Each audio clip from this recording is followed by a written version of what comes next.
नमस्कार दोस्तों, स्वागत है और नए शानदार वीडियो में बात करने वाले हैं एसएससी जीडी कांस्टेबल का फॉर्म कैसे फिल करेंगे। स्टेप बाय स्टेप मैं आपको एक लाइव फॉर्म फिल करके बताऊंगा ताकि आपको फॉर्म फिल करने में किसी प्रकार की मिस्टेक ना हो। एसएससी की ऑफिशियल वेबसाइट पे आएंगे तो 24 तारीख के डेट में एसएससी जीडी कांस्टेबल की वैकेंसी आ चुकी है। इस बार जो पदों की संख्या रखी गई है वो है 26,146। अगर आप 10वीं पास हैं तो आप इस वैकेंसी के लिए फॉर्म को अप्लाई कर सकते हैं। आइए जानते हैं कैसे आपको स्टेप बाय स्टेप फॉर्म को अप्लाई करना है। फॉर्म भरने के लिए सबसे पहले आपको आना है ssc.nic.in की वेबसाइट पे। इसका मैं डायरेक्ट लिंक आपको डिस्क्रिप्शन बॉक्स में डाल दिया हूँ, आप क्लिक करके इस वेबसाइट पे आ जाएंगे। यहाँ आने के बाद से देखिए, अगर आप बहुत पहले मतलब इससे पहले जो वैकेंसी आई थी 2023 में या 2000 आपका जो 22 था या 21 था, उस समय आप एसएससी जीडी का फॉर्म भरे थे या कोई भी एसएससी का फॉर्म भरे थे, जैसे कि और भी वैकेंसी आती रहती है, एमपीएस का आती है, सीएचएसएल का आती है, सीजीएल का आती है, तो फॉर्म भरे थे आप, तो उसी यूजर आईडी पासवर्ड से आप लॉगिन करेंगे। उस समय आपने रजिस्ट्रेशन जरूर किया होगा। तो एसएससी कहता है कि एक बार आप मेरे वेबसाइट पर रजिस्ट्रेशन कर देंगे, उसी से आप लॉगिन करेंगे हमेशा और जो भी वैकेंसी आएगी उसी से आप फॉर्म को अप्लाई करेंगे। लेकिन अगर आप पहली बार रजिस्ट्रेशन करना चाह रहे हैं, पहली बार आप एसएससी जीडी का फॉर्म भर रहे हैं या एसएससी की वेबसाइट पे आप आके फॉर्म अप्लाई कर रहे हैं, तो आपको यहाँ पे एक नया यूजर रजिस्ट्रेशन ऑप्शन मिलता है। आप इस पे क्लिक करेंगे तो आपको एक नया यूजर रजिस्ट्रेशन करना होगा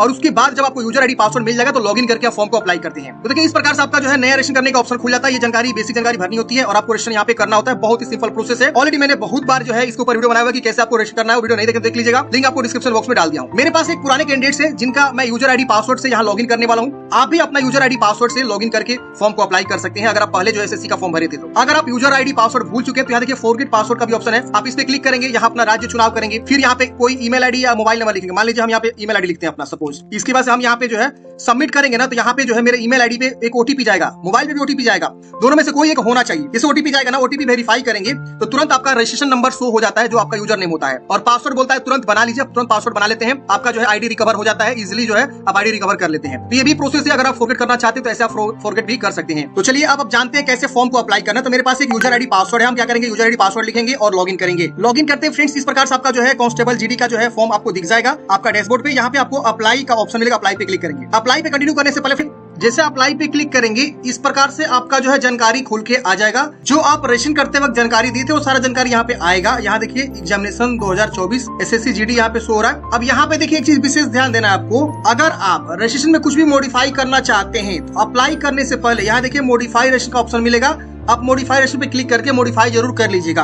अगर आप मॉडिफाई करना चाहते हैं तो, नहीं करना चाहते हैं तो अप्लाई पे आगे कंटिन्यू करेंगे। चलिए हम यहाँ नीचे आते हैं, सीधे आपको यहाँ पे आ जाना है 15.1 वाले पॉइंट पे। यहाँ पे पूछ रहा है कि आपको एज में छूट चाहिए कि नहीं चाहिए। अगर आपकी उम्र ज्यादा हो चुका है और आप SC/ST से आते हैं तो आप 5 साल का छूट ले सकते हैं। ओबीसी से आते हैं तो आप 3 साल का छूट ले सकते हैं। तो आप यहाँ यस करेंगे और अपना जो है कैटेगरी यहाँ चुनाव कर लेंगे, जो की ऑलरेडी यहाँ पे मेरे केस में आ रहा है। अगर आप नहीं लेना चाहते हैं, आप उम्र के दायरे में आ रहे हैं, तो आप यहाँ नो कर देंगे।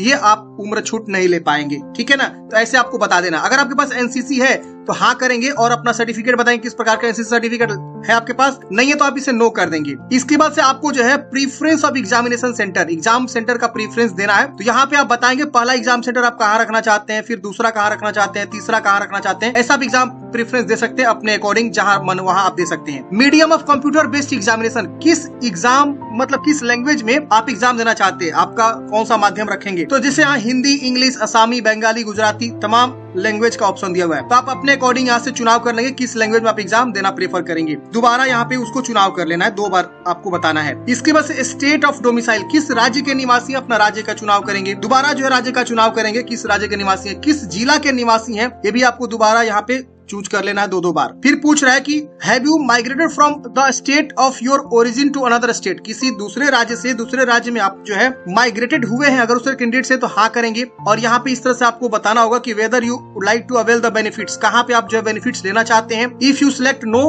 The consider will be general EWS category, इस तरह से आपको बताना है। नहीं है तो आप नो करेंगे, ये भी आपका डिसेबल मिलेगा। इसके बाद यहाँ पे आपको बताना पड़ता अगर आप यहाँ पे यस करते तो कि आप कहाँ से कहाँ माइग्रेट किए हुए थे आप, ठीक है। अब यहाँ पे आपको पोस्ट का प्रीफरेंस देना है। पोस्ट का प्रीफरेंस कैसे देना है समझिए पहले। यहाँ देखिए आप पोस्ट डिटेल्स पे क्लिक करेंगे ना, तो यहाँ पे आपको आ जाएगा ए का मतलब क्या है, बी का मतलब क्या है, सी का मतलब क्या है। अगर आप ए डाल देते हैं पहले ऑप्शन में तो पहला ऑप्शन आपका जो है यहाँ हो जाएगा क्या, तो बॉर्डर सिक्योरिटी फोर्स BSF हो जाएगा। बी डालेंगे तो आपका जो है CSF होगा। सी डालेंगे तो सेंट्रल रिजर्व पुलिस फोर्स होगा। तो ऐसे आप क्या करेंगे, पोस्ट प्रीफरेंस देंगे। आप चाहे तो इसको बी रख सकते हैं, इसको ए रख सकते हैं, इसको डी रख सकते हैं, इसको आप जिससे आप चाहे वैसे आप रख सकते हैं। यहाँ दिया हुआ है। सबसे बेस्ट तरीका है, आप एक बार नोटिफिकेशन को देखेंगे। यहाँ पे नोटिफिकेशन में दिया हुआ है आपके कैटेगरी वाइज वैकेंसी, जैसे ओबीसी का कितना सीट है, EWS का, जनरल का, और यहाँ पे फोर्स का भी नाम दिया हुआ है कि किस फोर्स में कितनी वैकेंसी है, फीमेल है तो फीमेल के लिए दिया हुआ है। तो इसके अकॉर्डिंग आप देखते हुए अपना प्रीफरेंस यहाँ देंगे कि हम पहला किसको रखेंगे, दूसरा किसको रखेंगे,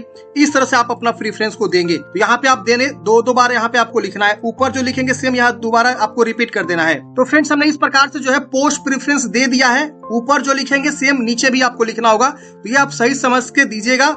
अकॉर्डिंग टू नोटिफिकेशन में जो वैकेंसी दिया गया उसके अकॉर्डिंग आप यहाँ पे पोस्ट प्रेफरेंस को दीजिएगा। अब यहाँ पे आपको हाईएस्ट क्वालिफिकेशन, आप मैक्सिमम कहाँ तक पढ़ाई किए हुए हैं यहाँ पे आपको बताना है। तो यहाँ पे जो है वो सभी जो है क्वालिफिकेशन दिख जाएगा, आपका बीए है, आपका इंटरमीडिएट भी दिख जाएगा। अगर आप इंटरमीडिएट पास हो चुके हैं तो इंटरमीडिएट चूज करेंगे, अगर आप ग्रेजुएशन पास हो चुके हैं तो ग्रेजुएशन चूज करेंगे। फाइनल मैं बता रहा हूँ, सिर्फ आप थर्ड ईयर में या फर्स्ट ईयर में है तो नहीं, फाइनल कंप्लीट हो गया तो ही बताएंगे, नहीं तो इंटरमीडिएट चूज करेंगे। मैट्रिक तक ही पढ़े तो मैट्रिक ही आप सिर्फ चुनाव कर सकते हैं, यहाँ ऑप्शन मिलेगा। फिर दोबारा से आपको यहाँ पे बताना है कि जो डिटेल एजुकेशन क्वालिफिकेशन है उसको चुनाव करिए। तो 10th स्टैंडर्ड यहाँ पे आपको चूज करना है। फिर यहाँ पे आप पास है कि अपीयरिंग है तो पास यहाँ चूज करेंगे, और यहाँ पे पासिंग ईयर ऑटोमेटिक आ जाएगा। ये आपका रजिस्ट्रेशन से उठाया हुआ है पासिंग ईयर ऑटोमेटिक। यहाँ जो है आपका ये सब हट जाएगा, स्टेट बोर्ड ये सब हट गया है। रोल नंबर ऑटोमेटिक ये उठा लिया है, जो आपने रजिस्टर करते वक्त दिया था तो ये आपका ऑटोमेटिक ये देखिए उठा रहा है, देख रहे ना धीरे से बदल रहा है यहाँ पे जानकारी। ये आप कैसे उठाया हुआ है तो ये रजिस्टर करते हुए आपने जानकारी ऑलरेडी दिया हुआ है। फिर परसेंटेज बताएंगे आपको कितना परसेंट है, तो या तो सीजीपीए बताइए तो परसेंटेज, अगर परसेंटेज हटा के सीजीपीए लिखेंगे तो सीजीपीए आपका यहाँ पे आएगा। देखिए इस प्रकार से देख रहे हैं ना, अगर परसेंटेज तो परसेंटेज लिखिए, कोई एक ही आप लिख पाएंगे। तो अगर आपका सीजीपीए वाला ऑप्शन है तो सीजीपीए लिखिए, अब परसेंटेज है तो परसेंटेज वाला ऑप्शन यहाँ पे आपको लिख देना है कि कितना परसेंट आपको मैट्रिक में मिला हुआ है। यहाँ पूछ रहा है 27 नंबर में, क्या अपना पर्सनल इन्फॉर्मेशन जो है अवेलेबल कराना चाहते हैं जब